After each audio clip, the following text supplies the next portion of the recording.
మహాగణాధిపతయే నమః. ఓం గురుభ్యో నమః. ఓం శ్రీమాత్రే నమః. పరమేశ్వర స్వరూపమైనటువంటి జ్యోతిష, వాస్తు మరియు ఇతర అనేకమైనటువంటి శాస్త్రములను మనకు అందించినటువంటి మహర్షులకి నమస్కారం. హయగ్రీవ హయగ్రీవ హయగ్రీవేతి యో వదేత్తస్య నిస్సరతే వాణి జన్మకన్యా ప్రవాహవత్. అరుణాం కరుణాతరంగితాక్షీం కృతపాశాంకుశపుష్పబాణచాపాం అనిమాదిభిరావృతాం మయూకైః అహమిత్యేవ విభావయే భవానీం. శ్రీమాత్రే నమః.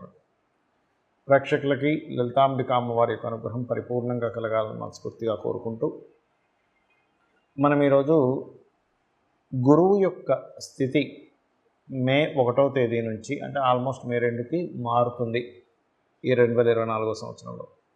కాబట్టి ఈ గురువు వృషభ రాశిలోకి వెళ్ళి మరలా మీకు అక్టోబర్ మాసం నుంచి మరలా వక్రిస్తాడు. ఒక 4.5 నెలల పాటు వక్రించినప్పుడు ఉండే ఫలితం ఏమిటి, వృషభంలోకి వచ్చే ఫలితం ఏమిటి, దానివల్ల లాభం ఏమిటి, జాగ్రత్తలు ఏం తీసుకోవాలనేటువంటి విషయాన్ని ఒక్కొక్క లగ్నరీత్యా, లగ్నం తెలిసిన వాళ్ళ లగ్నం నుంచి చూసుకోండి, రాశిరీత్యా మరియు పరిహార మార్గం ఏమిటి, మంత్రం ఏం చేసుకోవాలనేది చెప్తాను. మీన లగ్నము, మీనరాశి, మీనం వారికి కనుక చూసుకున్నట్లయితే ఈ గురువు 3వ స్థానంలో సంచరిస్తున్నందుకు ఇక్కడ కలిగే ఫలితాలు ఏమిటి, హైయర్ ఎడ్యుకేషన్ కోసం మీరు చేసే ప్రయత్నం ఏదైతే ఉందో చక్కగా ఫలిస్తుంది. గుర్తుపెట్టుకోండి. చాలామంది అంటుంటారు చూసారు, ఏమండి నాకు చాలా చదువుకోవాలని ఉండేది, కానీ నా లైఫ్లో మా ఇంట్లో ఉండే బాధ్యతల వల్ల లేకపోతే ఫలానా కారణాల వల్ల నేను చదువు ముందుకు వెళ్ళలేదు, ఇప్పుడు చదువుకోవాలని ఉంది. This is the right time. May నుంచి మిడిల్ ఆఫ్ ది అక్టోబర్ వరకు మీరు ఏదైనా దానికి సంబంధించినటువంటి అప్లికేషన్స్ తీసుకోవడము, పే చేయడము, మళ్ళీ రీస్టార్ట్ చేయడానికి మే నుంచి మిడిల్ ఆఫ్ ది అక్టోబర్ వరకు మంచి సమయం. మరి అక్టోబర్ వరకు ఎందుకు అంటున్నారు, సంవత్సరం ఉంటాడు కదా, అంటే వక్రిస్తున్నాడు అక్కడ గురువు. సో ఆ వక్రించడం వల్ల ఏమిటి ఫలితాలు ఇస్తాడు అక్కడ అంటే, రీసెర్చెస్ చేసేటువంటి వారికి, పిహెచ్డీస్ చేసేటువంటి వారికి కూడా మంచి ఫలితాలు ఇస్తాడు అక్కడ గురువు. అదేవిధంగా మరొక విషయం ఏంటంటే, ఇక్కడ చూసుకున్నట్లయితే మే వరకు కూడా హైయర్ ఎడ్యుకేషన్ రిలేటెడ్ వాటి మీద యోగం అంటే కంటే కూడా ఇక్కడ మే వరకు దేని మీద ఉంది అంటే, మే వరకు ఉద్యోగ సంబంధించిన విషయంలో ప్రోగ్రెస్ బాగుంటుంది. ఎందుకంటే ఇక్కడ గురువు 2వ స్థానంలో ధనస్థానంలో ఉంటూ వృత్తి స్థానాన్ని వీక్షిస్తున్నాడు. ఆయన ఎప్పుడైతే ధనస్థానంలో ఉండి వృత్తి స్థానాన్ని వీక్షిస్తాడో, అదేవిధంగా 6వ స్థానాన్ని కూడా వీక్షిస్తాడో, ఇక్కడ గురువు ఇచ్చే ఫలితాల్లో ప్రధానంగా మే లోపల మీరు సంతానం కోసం చేసే ప్రయత్నం ఫలిస్తుంది. మే లోపల రాజకీయంగా చేసే ప్రయత్నం ఫలిస్తుంది. క్రియేటివ్ రిలేటెడ్ సంబంధించిన వాటిల్లో అనుకూలతకి పనికొస్తుంది. కాకపోతే రాశిలో రాహు ఉన్నందుకు ఏంటంటే, సర్వసాధారణంగా మీన రాశి వారు ఈ సంవత్సరం అంతా కూడా, ఎందుకంటే ఈ సంవత్సరం అంతా రాహు ఇక్కడ ఉంటాడు, ఈ సంవత్సరం అంతా almost October ending middle of the వరకు కూడా గురువు అక్కడ ఉండి మళ్ళీ వెళ్ళి వక్రించి ఒక 4 నెలలు 4.5 నెలలు వక్రించి మళ్ళీ ముందుకు వెళ్తాడు. కాబట్టి ఏమిటి, రాహు భ్రమకి కారకుడు, ఏదో జరుగుతుంది, ఏదో ఊహకి కారకుడు, ఇట్లాంటి వాటికి రాహు కారకుడు. కాబట్టి ఈ ఊహా సంబంధించినటువంటి విషయంలో ఏదైతే ఉందో ఈ యొక్క అంశాలలో మీరు కాస్త జాగ్రత్తగా, అనవసరమైన ఊహలకి, అనవసరమైన భయాలకి గురవ్వకుండా, మీకు ఏమాత్రం కొంచెం చూడండి, ఎందుకంటే రాహు మాయాకారకుడు కదా, అవ్వంది అవుతుందేమో, జరగంది జరుగుతుందేమో అనేటువంటి విషయాలు ఇస్తాడు. కాబట్టి దత్తాత్రేయుణ్ణి ఆరాధించడము, ముఖ్యంగా దుర్గానామాన్ని ఎక్కువగా చేయండి. ఓం దుం దుర్గాయ నమః.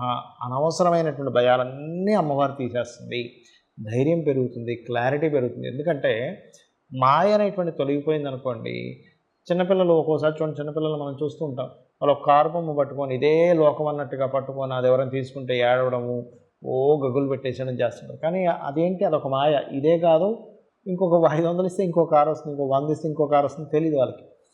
అలా ఆ మాయలో ఉంచుతారనమాట రాహు. కాబట్టి ఆ మాయ పోవాలంటే దుర్గాదేవిని ఆరాధన చేసుకోండి. మరలా మీరు ప్రాపర్టీ సంతాన సంబంధించిన విషయంలో ఇప్పుడు మే నుంచి తగ్గుతుంది, మే నుంచి అక్టోబర్ వరకు, కానీ అక్టోబర్ మిడిల్ తర్వాత నుంచి మరలా ఎప్పుడైతే గురువు వక్రిస్తాడో అక్కడ మరలా సంతాన సంబంధించిన విషయంలో బాగుంటుంది. రుణాలు లభించేటువంటి విషయాల్లో కూడా గురువు వృషభంలో ఉన్నప్పుడు బాగుంటుంది.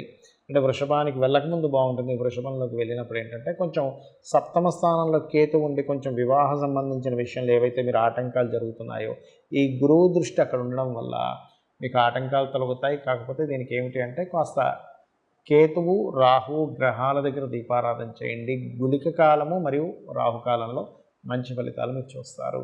కొంతమందికి వారి నక్షత్రం కానీ రాశి కానీ ఇవేమీ తెలియనప్పుడు చేయవలసినటువంటి పరిహార మార్గాలు ఏమిటి, అంటే వాళ్ళకి అసలు ఏ లగ్నంలో పుట్టారా, ఏ రాశిలో పుట్టారా, అసలు వాళ్ళకి ఏ ఫలితం రాబోతుంటుంది. అలాంటప్పుడు నేను చెప్పేది ఒకటే గుర్తుపెట్టుకోండి. ఇక్కడ మీరు ముఖ్యంగా గురువు 2వ స్థానంలో రాహు ద్వారా వచ్చినందుకు ఆన్లైన్లో వ్యాపారాలు చేసేటువంటి వారు కొంత జాగ్రత్తగా ఉండాలి ముఖ్యంగా. ఎందుకంటే మనకి మేకంటే ముందే మనకి కాస్త శనికుజులు కలయిక ఉండడము, బుధుడు నీచిపడడము, ఇవన్నీ ఏంటంటే మార్కెట్ని ఫ్లక్చువేషన్స్కి తీసుకెళ్తుంది, మార్కెట్ని స్కామ్లోకి తీసుకెళ్తుంది, ఇట్లాంటివి ఇస్తూ ఉంటుంది. అలాగే మరొక విషయం ఏంటంటే ఇక్కడ ఈ కాంబినేషన్స్ ఉన్నప్పుడు పర్టికులర్గా ఏంటంటే ఈ గురువు ఎప్పుడైతే మీకు 2లో అంటే న్యాచురల్ 2nd హౌస్లో ఉన్నాడో, నక్షత్రము రాశి తెలియని వాళ్ళందరికీ ఒకటే ఏమిటంటే దక్షిణామూర్తి యొక్క స్తోత్ర పఠనం చేసుకోండి, ఖచ్చితంగా బాగుంటుంది దక్షిణామూర్తి ఆరాధన చేసుకున్నట్లయితే. అలాగే ఇక్కడ చాలామందికి ఫలానా సమస్య ఉందండి కానీ నేను ఎటువంటి పరిహార మార్గం చేసుకోవాలి అని అడుగుతూ ఉంటారు. లలితా సహస్రనామాల్లో అద్భుతమైనటువంటి నామాలు కొన్ని ఉన్నాయి. అవి ఒక్కొక్క సమస్యకి పర్టికులర్గా మనకు జనరల్గా వచ్చేటువంటి వాటిల్లో ఒక్కొక్క దానికి ఒక్కొక్క ఇది ఉంది. అది నేను మీకు చెప్తాను. చాలామందికి ఉద్యోగం లేదు, ఉద్యోగం కోసం చాలా ఇబ్బంది పడుతున్నాము అని అనుకునేటువంటి వారికి 2 నామాలు ఉన్నాయి. అదేమిటి అంటే ఒకటి ఓం శ్రీమాత శ్రీ మహారాజ్ని శ్రీమత్ సింహాసనేశ్వరి నమః.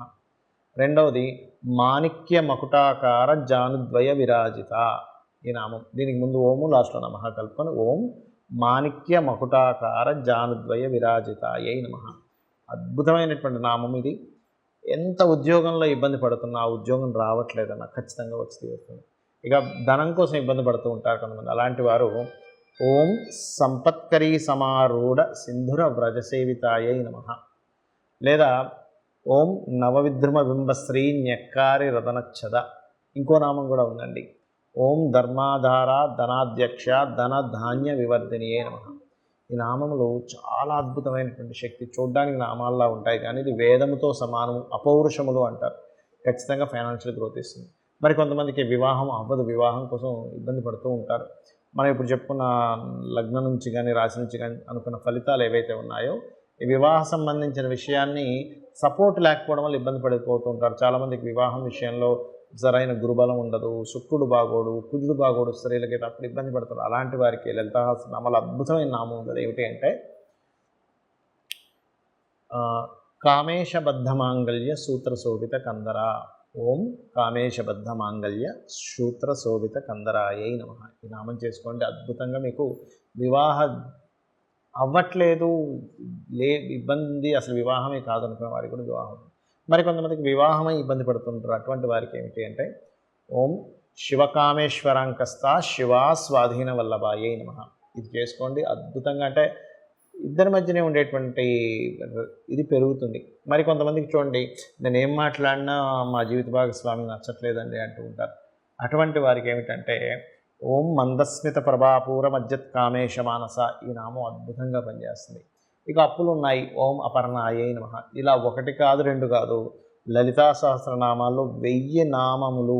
ఆ నామములకు ఉన్న అర్థము, దానివల్ల వచ్చే ఫలితాలు నేను ఆల్రెడీ యూట్యూబ్లో చెప్పాను. కాకపోతే ఏంటంటే ఈ సమస్య ఉందండి కానీ నాకేమీ తెలియదు, ఏం తోచట్లేదు అనుకునేటువంటి వారు ఏమీ కంగారు పడక్కర్లేదు. గుర్తుపెట్టుకోండి, ఒకటే గుర్తుపెట్టుకోండి, అమ్మ దగ్గరగా ఉన్నటువంటి వ్యక్తికి ఆకలి అనేటువంటిది ఉండదు. ఎందుకంటే అమ్మ ఎప్పుడూ అన్నం తిన్నాడా లేదా అని ఎలా చూసుకుంటుంది, అదేవిధంగా అమ్మని దగ్గరగా ఉంచుకున్నవాడు, అమ్మతో ఉన్నటువంటి వ్యక్తికి అన్నానికి లోటు ఎలా ఉండదో అమ్మవారికి దగ్గరగా ఉన్నటువంటి వ్యక్తికి దేనికి కూడా లోటు ఉండదు.